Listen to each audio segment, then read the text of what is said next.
premier sujet de notre magazine, numéro 15, Gabriel Fauconnier, acteur majeur pour la création de la cité de Châtelaillon, qui fait de son lotissement privé l'ébauche d'une ville.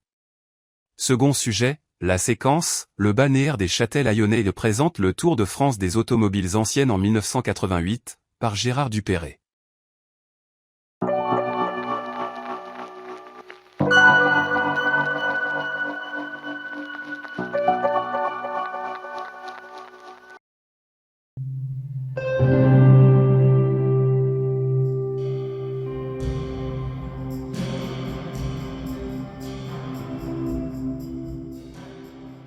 Si le projet urbain de Châtelaillon trouve son origine dans les prospectives ferroviaires, avec la Compagnie des chemins de fer des Charentes, puis avec sa reprise par la Compagnie des chemins de fer de l'État, la naissance du balnéaire sur ces terres vierges, ne résulte pas pour autant d'une décision institutionnelle.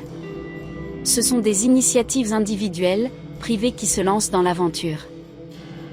Ce n'est que dans le courant de 1876, que 5 ou 6 propriétaires de terrains, achetés au comte de Saint-Marceau, se décident à faire construire. Ces pionniers individuels montrent la voie d'une progression lente. Plus tard, pendant les années suivantes, une quarantaine de constructions voient le jour.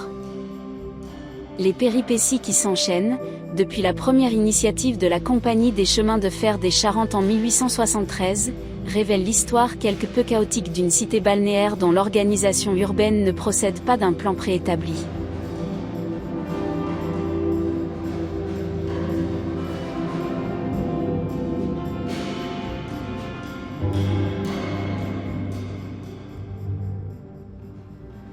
Un personnage encore inconnu dans la région va prendre une place significative pour le devenir de la cité balnéaire.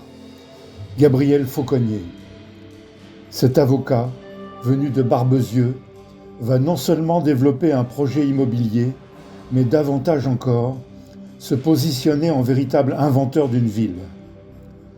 Au sud des terrains programmés par la Compagnie des chemins de fer, le projet immobilier de Gabriel Fauconnier se met en place avec un premier achat de 4 hectares sur lesquels il divise 80 parcelles de 300 mètres carrés.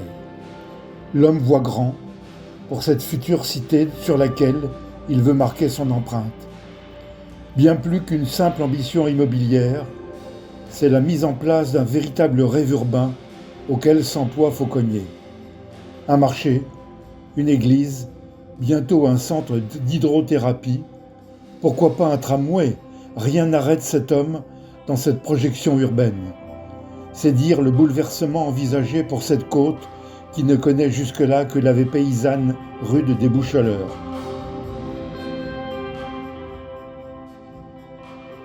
Gabriel Fauconnier propose à la fois des terrains à bâtir, précisant la nature des rues y accédant, parties en pierrée, voiries non réalisées, et des chalets tout faits, sachant qu'il faut entendre par chalet des maisons construites en pierre de taille et moellon, couvertures en tuiles plates, planchers en bois du nord et cheminées. En outre, l'acheteur doit accepter les clauses relatives aux alignements, servitudes et actions de l'église et du marché, dont on suppose que l'acquéreur doit prendre des parts. C'est surtout à partir de ce début des années 80 jusqu'en 1884 que les commerçants viennent des environs pour s'établir à Châtelaillon, qui commence à ressembler à une petite station balnéaire. Dans son plan de lotissement, Gabriel Fauconnier a intégré le projet d'un marché couvert. Attirer les commerces constitue une priorité à la fois pour construire la cité et pour animer la vie locale.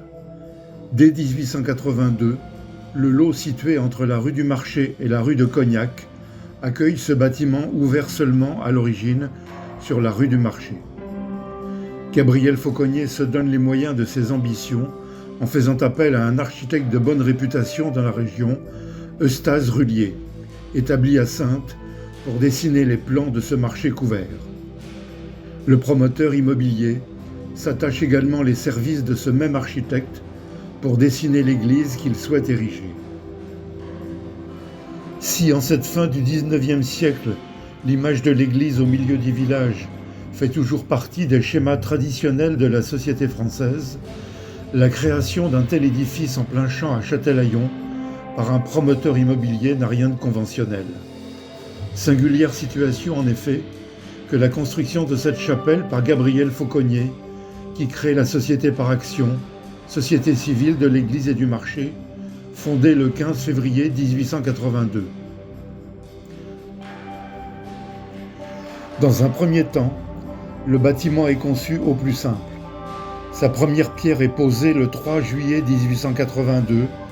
Un an plus tard, le 8 juillet 1883, on procède à l'inauguration du monument lors de la cérémonie religieuse qui officialise la création du lieu de culte sous le nom de Sainte-Marie-Madeleine.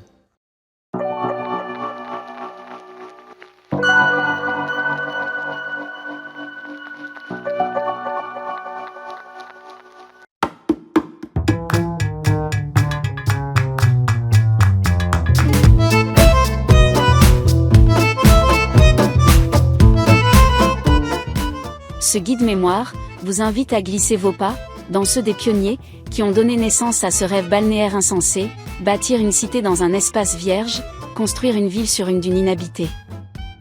Arpenter les rues et les avenues de Châtelaillon, c'est s'aventurer dans les couloirs du temps, à la recherche de cette mémoire balnéaire qui façonne notre histoire collective. Équipé de ce guide mémoire, laissez-vous entraîner dans ce voyage initiatique.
Allez.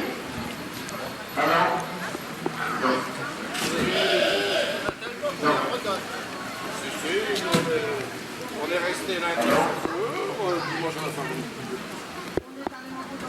Non. 43.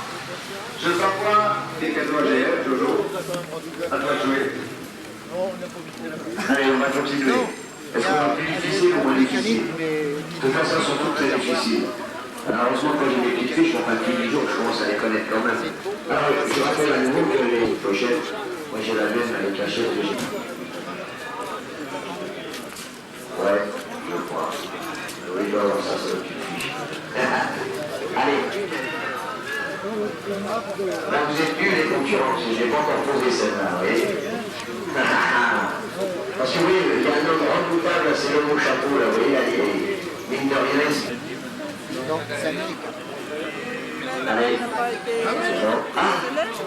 Non, je crois, on en connaît. Dépêche-toi. Je pense pas que c'est Alors nous avons nos deux amis aussi, le cadeau des ingénieurs sur la circonstance. Et oui, voilà. Là, je vous ai pas beaucoup, là, je suis sympa.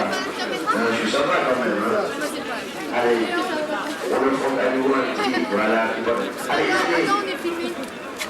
Ah oui, bien sûr, monsieur. Voilà. De toute façon, on considère bon, parce qu'après lui, c'est des enchères. Hein, comme j'ai dit tout à l'heure, parce que sinon, c'est des enchères. Il n'y a rien. Vous êtes Chenin Walter. Voilà. Vous avez toujours, vous, monsieur. Vous dites, j'ai la chance,